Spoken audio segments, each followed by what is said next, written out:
It wasn't too long ago that Doug Ford announced that students starting next semester will have the option to opt out of student union non-mandatory fees. So basically what we're going to do today is we're going to go around and we're going to talk to some students around Sheridan and figure out if the fees that they are paying towards the student union are going to use now. So yeah, let's go.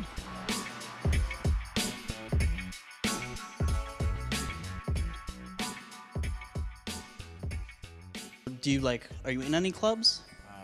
Not really at the moment. I usually just go to work, come to school, and then I go home. Okay. Have you ever gone to like the Marquee or Union Burrito? I went there once for what is it? Doritos?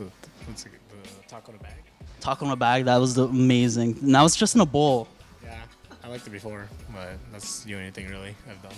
Yeah, I don't really participate in too many other things because I don't really know that many of them are actually going on. Okay. So I'm kind of like out of the loop, and then most of the time I'm just doing homework by myself. I don't have any clubs, but I have been to quite a few pub nights. They're pretty fun, but I just noticed not a lot of students go to pub night. In fact, it's kind of sad. Like there'll be maybe like 30 people, sometimes less there. I just feel like the school in general isn't that much of a, I guess, party school, but I think people should go to pub nights more.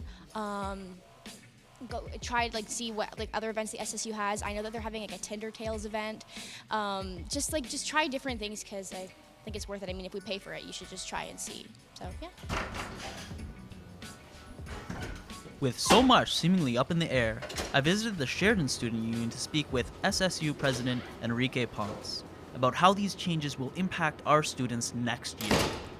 I think this initiative caught student unions off guard as a whole, but the thing that we're starting to see more and more is that the approach to it is very individualized by institution. So I think so far the information that we've got is that the mandate is the institution really is to work with the student union. And this is where it's a bit tricky because there isn't a lot I can speak to in terms of the ramifications, but what I can speak to is that I think the positive that we have with in regards to the Sheridan Student Union is that we have a really good working relationship with the institution. Right now, the government has pretty much announced two buckets. There's the essential and non-essential, and what they've deemed essential is a lot of our key services like health and dental. They've deemed the UPass essential. They've deemed really mental health wellness services essential, and a few other ones. A few other ones include the Food First, Safe Walk, Perks, and the Recreation program here at Sheridan.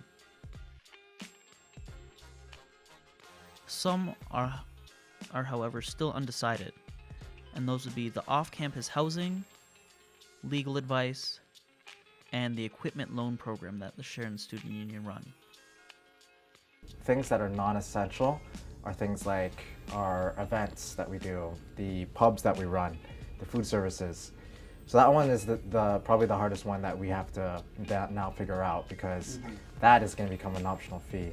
And then we have to come up with what is that amount and what value is that bringing to students and how can we translate that message. That's going to be the hardest test that we have for students. Another choice students can opt out of is the clubs here at Sheridan. With approximately 197 different clubs here, it's important to ask just how much funding is each club getting?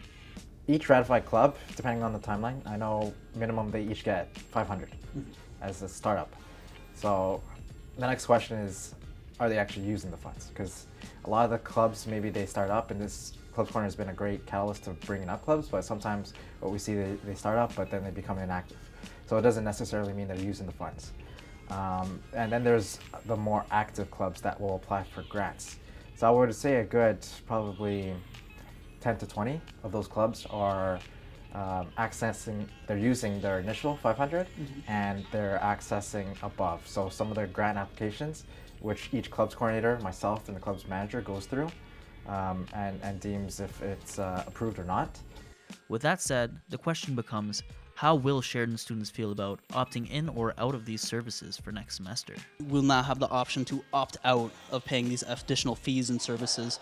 Will you think that you'll be someone that opts out? I mean, if I don't use it and there's a way to get money back, yeah, probably, to be honest. No, actually, I don't think I'll choose to opt out. I feel like if I do know that they're happening, I would go and do them. But I think it's fine. I think it's a fun activity for other people to do. Well, I think that the Marquee needs more funding and should do more events and different stuff. I think it'd be kind of sad if people just didn't pay for that.